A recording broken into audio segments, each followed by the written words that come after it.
Okay, so I analysed a centre midfielder from Worcester Sixth Form College, and first of all, I found that his passing was extremely good, and that was when he put his non-striking foot next to the ball, and the foot usually points towards the target he wants to pass to, and his preparation was extremely good in that sense. And then execution-wise, he makes contact with the side of his foot, and he makes contact with the middle to the top half of the ball, meaning he keeps the ball low to the ground, and it always reaches the intended target. And I believe he was optimally aroused, which means his attentional field width was perfect. So he always selected the correct cues, his correct teammates. And an example of this was I saw him, he received the ball initially in the midfield, and he passed it to the left winger, perfectly spot on. It was all fine, and I believe that's because he was optimally aroused and selected the right cue. Now, another one of his skills, another good skill of his is shooting.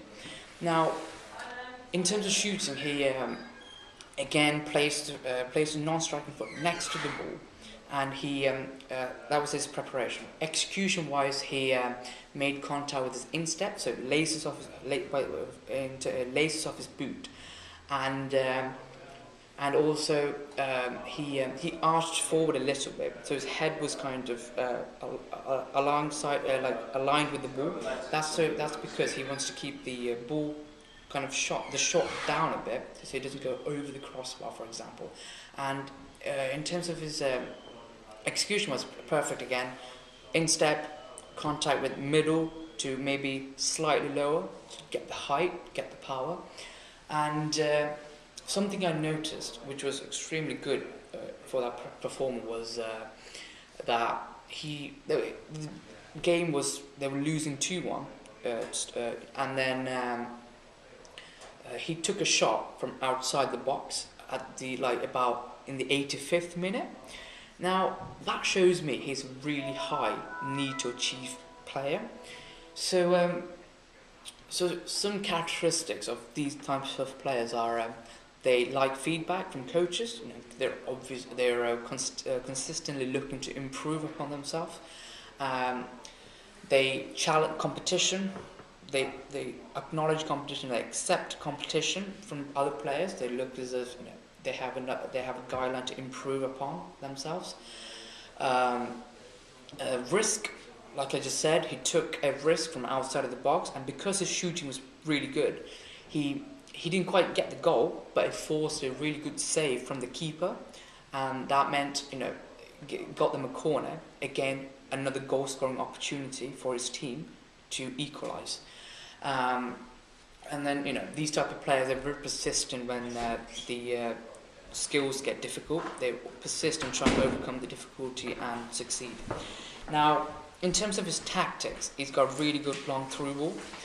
What I mean by that is there was a scenario in the game where he received the ball about left side of the field, and he because his passing is so good, he draws about more than one, maybe even two defenders.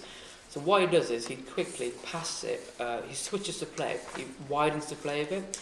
So that shows me he switches between narrow and broad very well. So narrow attentional field is when he focuses on one stimuli, which in this case is the ball. And then as soon as he receives the ball, he broadens his attentional field. So he looks for more than one or more stimuli, in this case his teammates.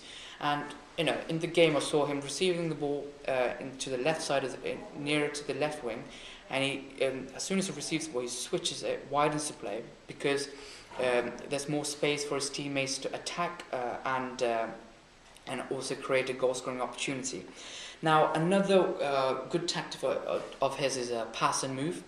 Now, what specifically, there's a tactic called a third-man run. So what he did is, he initially receives the ball, he passes the ball to his teammates, and then he does an overlapping run. So while he's doing the overlapping run, his teammate then passes the ball to another one of his teammates, and then he receives the ball back from him.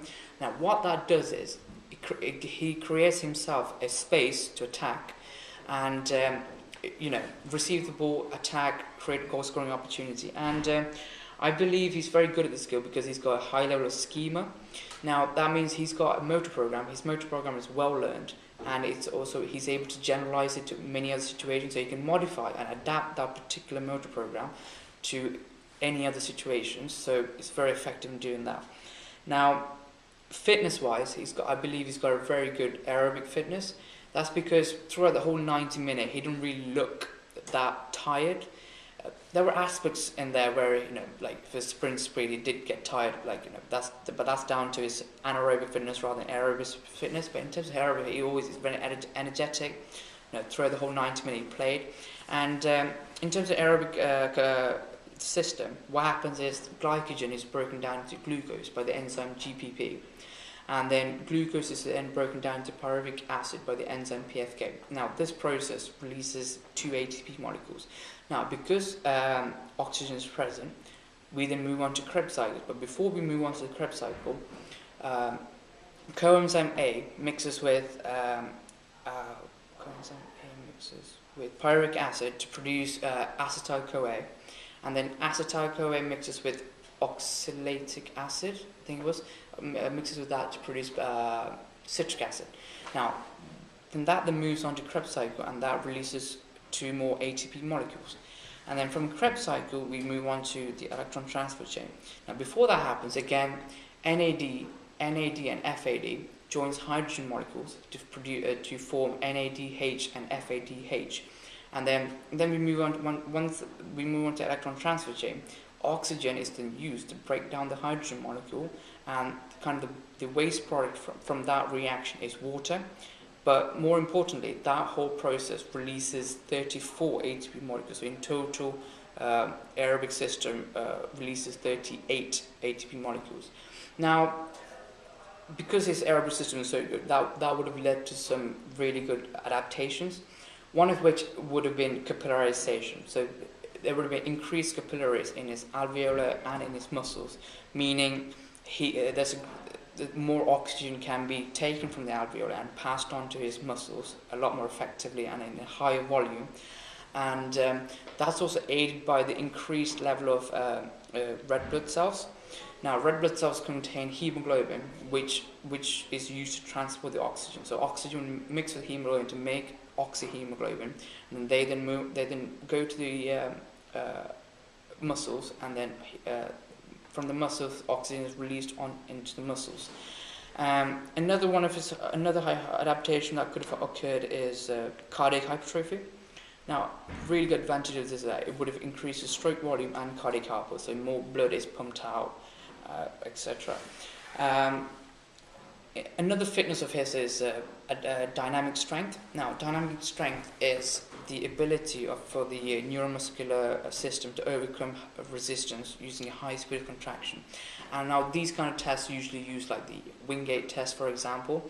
Now, I know he's got good dynamic strength because there was a moment in the game where the ball was slightly, it was a misplaced pass from his teammate. The ball was slightly in front of him, and he had an opponent marking him at the same time, but he had a good initial acceleration, which meant he got to the ball quicker.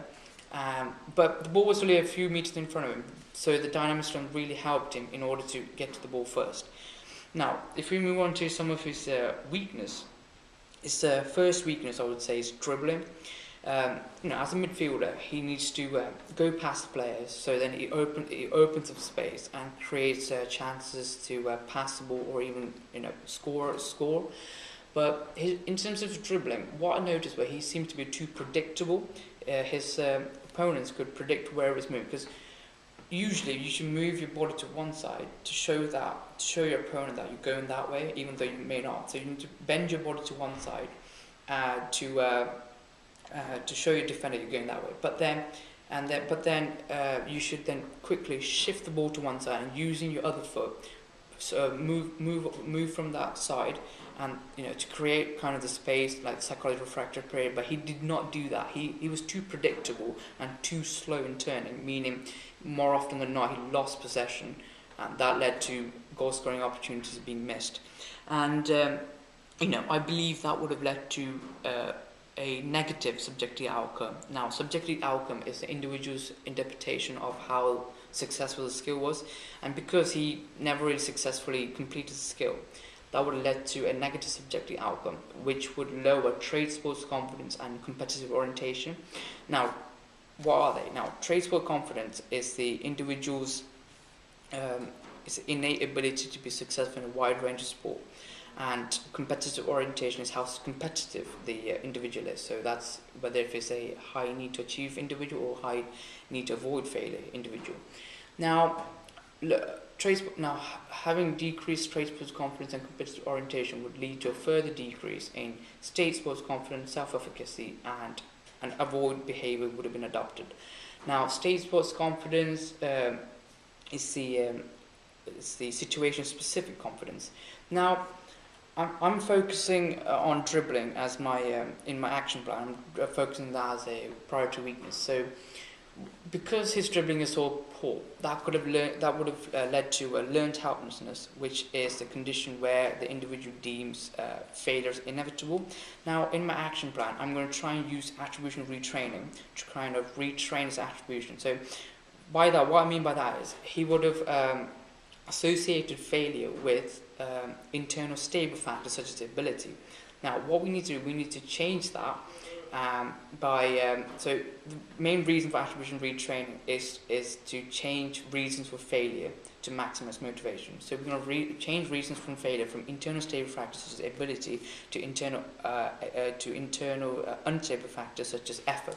This is to give him responsibility for change. So this increases his confidence, motivation, but more importantly, future expectation of success.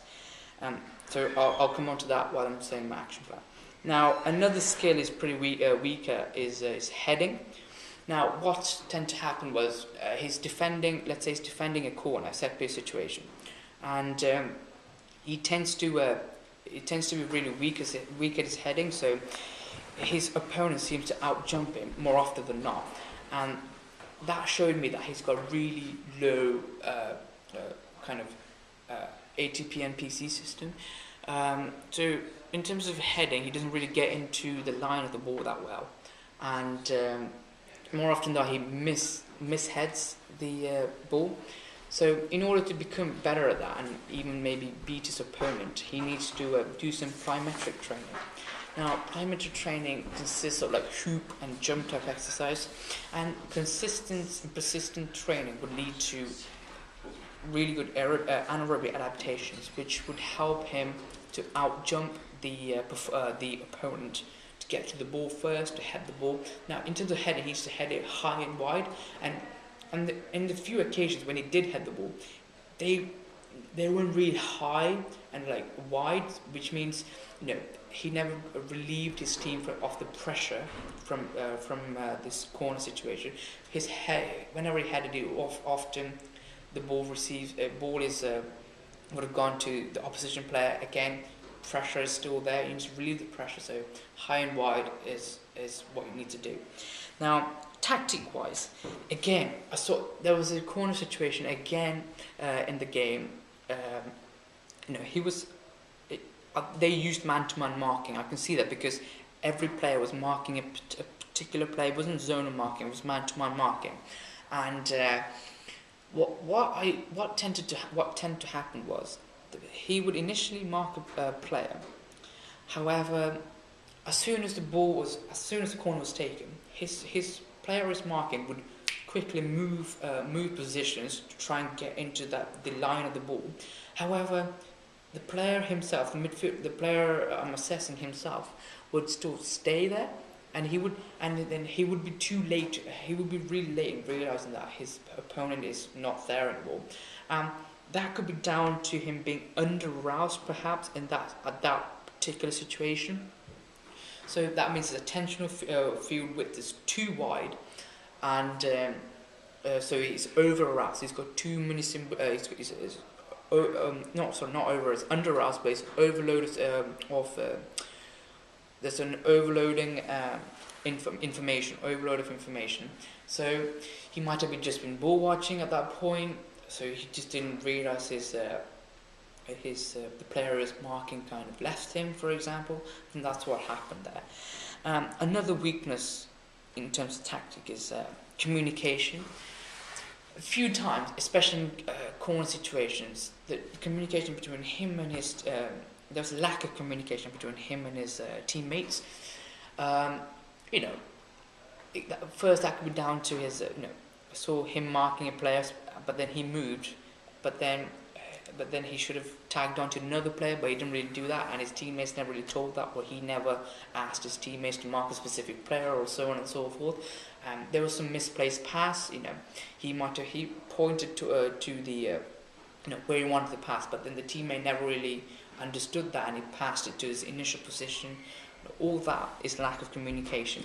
Now, in order to overcome, Ringman effect states that larger the number of players in a team, the higher the likelihood of coordination loss. Now, in order to overcome that, what he needs to do is he needs to do some team bonding sessions to get to know the players a bit more, to understand their playing kind of style. But also, something he could also do is that, set each player's a clear role, so he knows, in terms of the as I said, the corner situation, he would know exactly what to do, who to mark, and hopefully he wouldn't make that mistake again.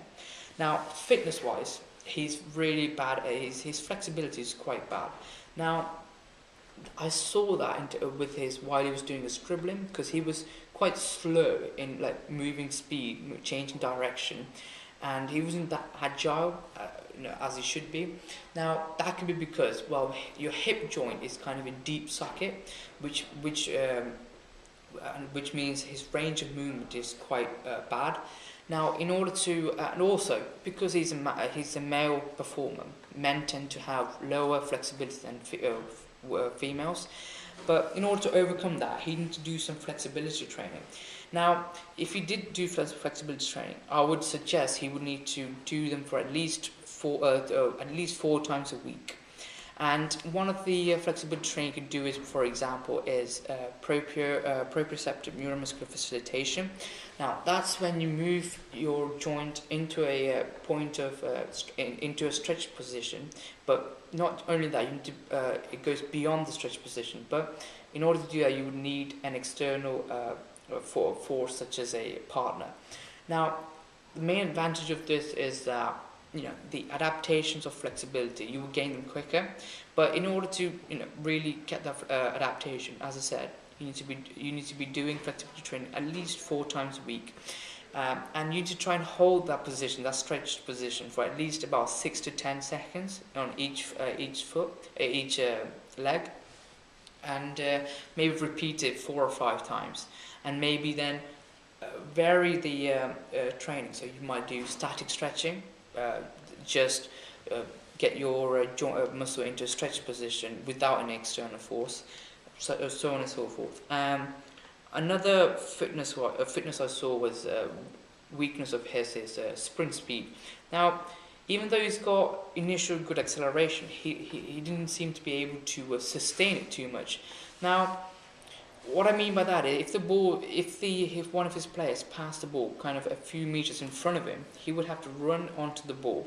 And now that's a 50-50 chance. Now, what tended to happen was, if the ball was in front of him, quite about 6 meters to 10 meters in front of him, he would have to run onto the ball. But he usually lost the ball in that 50-50 chance, and that led to giving up of possession, meaning the opposite team can attack, and that's not what you want. But that could be down to his lack of adaptations. With regular anaerobic training, you would have a high ATP PC store. But also another point I want to touch is that during the end of the game, his sprint speed tend to decrease dramatically, and that could have been down to he might have reached the point of obla by that time. Now, obla is the onset of blood lactate accumulation. Now, obla usually occurs at 4 millimoles, and what happens if your lactic acid is above or at 4 millimoles and above? your enzymes start to denature, meaning the active sites of the enzyme would the shape of the active site would change, meaning the substrate molecule could no longer fit into the active site, so the reaction couldn't take place. Now, I believe towards the end of the game, that is a reason why his sprint speed was affected. Now, moving on to his action plan, as I said, I prioritized dribbling as his weakness. So, as a pre-test, I'm going to use that game I just analyzed to find out a successful dribbling percentage. And then I'm also going to set him some goals that he needs to achieve throughout the 5 weeks. So, his initial short-term goal is to do at least 2 successful dribbles by the end of week 2. Now, short-term goal is used to provide immediate success. Now, short-term goal is most effective because it raises confidence and motivation, and it also provides a link to the long-term goal. Now, his medium-term goal I'm going to set him is that in week 3 we're going to do a little games. There's going to be a little game situation. Now, his aim is to at least do 5 successful dribble in that game situation. Now, this is simply to endorse the effectiveness of the short-term goal, but also it also provides a stepping stone towards the long-term goal. Now, his ultimate aim, his long-term goal, is to complete 10 successful dribbles in week 5 game situation. The reason why I didn't set that goal on its own is because setting a goal on its own would be really daunting for the player, and which could have led to anxiety, and that's not exactly what I want to do. I want to try and retrain his attribution, try and raise his confidence so he feels he can do it. And also throughout the 5 weeks I'm going to be using Thorndike's law, but more specifically the law on effect. Now, so I'm going to be reinforcing him with positive reinforcement every time he successfully does a dribble, or every time he successfully does a coaching point. Now, my coaching points are focused on change of speed, change of direction, keeping his head up, and trying dribbling using his outside of his foot.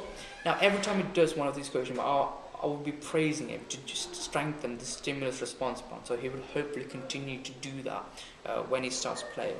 Now, the joint predominantly being used is the knee joint, and also the muscles are bicep and tricep femoris, I believe. Now, week 1, we're going to do because he's in a cognitive stage, so his fluency is not that great. So in order to build that up, I'm going to be doing an unopposed practice. So I'm just going to get him to a big grid. I'm going to make a big grid, and all he has to do is just dribble, try and get the feel for the skill, try and get the kinesthesis for the skill. And at this moment in time, the skill is closed, so it's not affected by the environment in any way. We just want him to build the right feel for the skill. Now, so it's fixed practice as well. Now, week 2, we're going to change it a little bit. In terms of being fixed practice, it's going to be a bit more of a variable practice. Now, by that, what I mean is, we're going to have an emphasis on change of direction and speed. And now, we're going to be focused on like the drop of the shoulder aspect, the technical aspect of dribbling. And so hopefully by week 2, he would have at least completed my short-term goal, which is 2 successful dribbles. Week 3, change it up a little bit. We're going to create a 30 by 30 grid, and also create an overload situation. So there's going to be 4 attackers and 3 defenders. Now here, the main aim for this is that the skill is going to be a bit more complex, and also it's a bit more realistic to game situation. So he will have to choose according to the situation, whether to pass or to dribble. To build up that kinesthesis, to build up that knowledge motor program, so then he can use that in game situation. And then week 4, we're going to create a 10 by 10 grid, and this is a bit more realistic in terms of game situation, because you're more often than not you dribble one-on-one, and so in week 4, 10 by 10 grid, all he has to do is dribble past another player successfully, and hopefully the main aim of this is so that he can put into practice all the coaching points to kind of keeping the head up, drop of the shoulder, change speed and direction effectively, so on. And then week 5 is going to be his game situation. So it's going to be 7v7, and something I changed that I'm going to make him the floater in that game. This is to ensure that he definitely receives the ball. Whatever team, it doesn't matter what team he's on, because that floater would play the team he received the pass from. So as a floater, he would have to apply all the knowledge he's learned in the past 5 weeks and put it into play.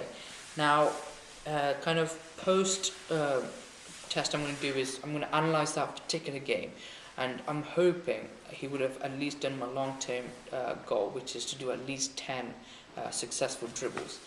Now, in terms of participation pyramid, I believe this player is at the performance stage. Now, I'll explain what I mean by the participation pyramid. Now, first you have foundation level. Now, that's your kind of P lessons, your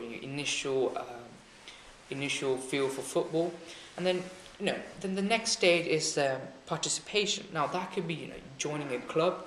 The emphasis then is just for environment, for the enjoyment of the game, and building up your skill, and then you move on to just enjoyment then, and then you move on to performance. Now here the skill should become a bit more habitual. And here there's a emphasis on tactics and winning. So, and then finally you have the elite. So that's professional footballer, Premier League, England national team players. Now, what you tend to find is as you go above the move higher on the participation pyramid, the facilities seem to improve quite a bit. Now, if you look at your elite aspect, so if you look at your England team.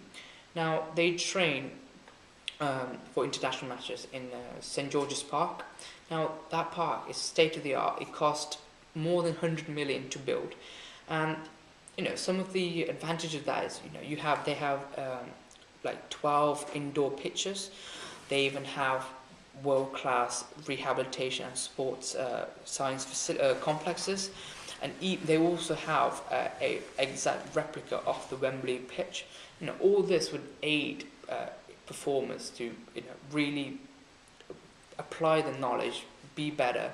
And these facilities, if you're an injured player, rehabilitation is world class. So they would tailor specific rehabilitation and timetable, schedule, and really helps a elite performer. Now, in terms of performance-wise, you have, if you take your Worcester County team, for example, the facility they use is the Nunnery Wood complex, the athletic complex. Now, it's a really good complex because you've got a full-size grass pitch. But not only that, it's even floodlit, so it's extremely useful for during winter.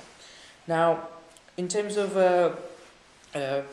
Golden Triangle, recently, the Premier League announced that they signed a deal with BT and Sky worth 5.5 billion per season. Now, that's a huge amount of money. And now, what you can do with that money is that some of that money will go to the FA, some of that will be used to, Sky and BT would broadcast the football matches. Now, what that allows is, that allows the younger generation to create a role model which will hopefully,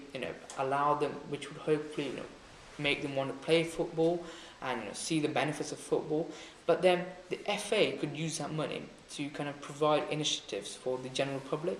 Now, recently they announced they're currently doing an initiative called Just Play. Now, the main aim for this initiative is to break down the opportunity provision and esteem barriers. So, if I just briefly touch on the esteem barrier, I mean, it doesn't matter what gender you are, but body size you are, anyone can play. And this initiative readily available everywhere, meaning that's to mainly break down the provision barrier. So, if you have a issue for transport, they try and accommodate everyone's needs, and by placing Just Play initiative as much places as possible. So, it's maybe a walking distance from your house, and an example, and that. Then opportunity-wise, create opportunity for people to play, get into football. You don't have any. There isn't any financial burdens involved in this Just Play. You can just turn up, just play. You can turn up as often as you want, as less as you want. It's completely up to you. Now, if I move on to kind of history aspect of football. Now, pre-1800, football was known as mob football.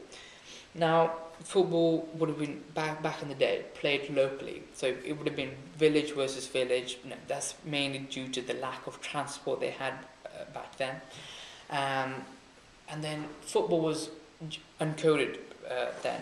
That's because the rules were passed by the word of mouth. There was a larger illiterate society, so that's the main reason why football was not written down. And then it was a very uncivilized game. There was regular deaths. It was very violent. It's a very, very violent game. And then it was also irregular.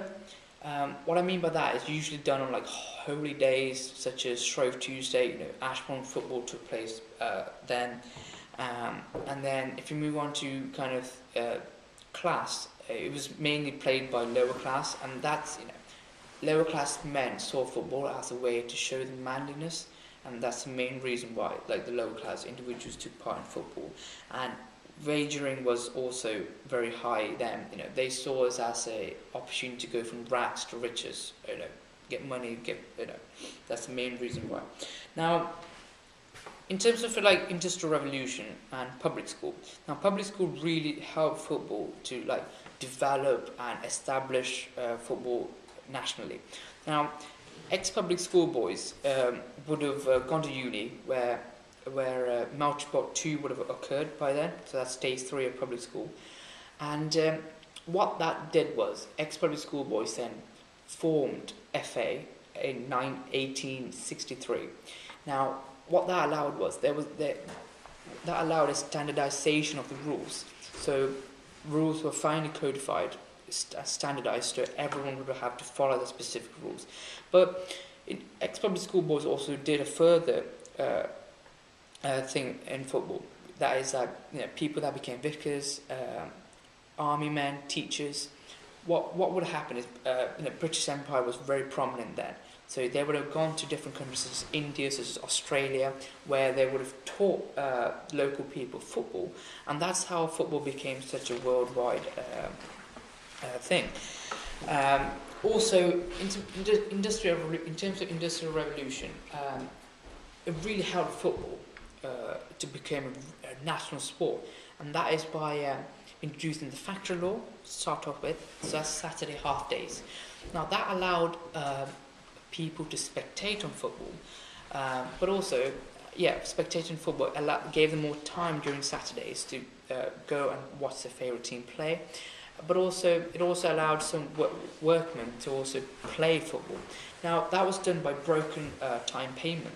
Now, that was the main reason why it led to professionalism, and lower class saw football as a good way of earning money. And then, earning money. Yeah, that's it. Okay.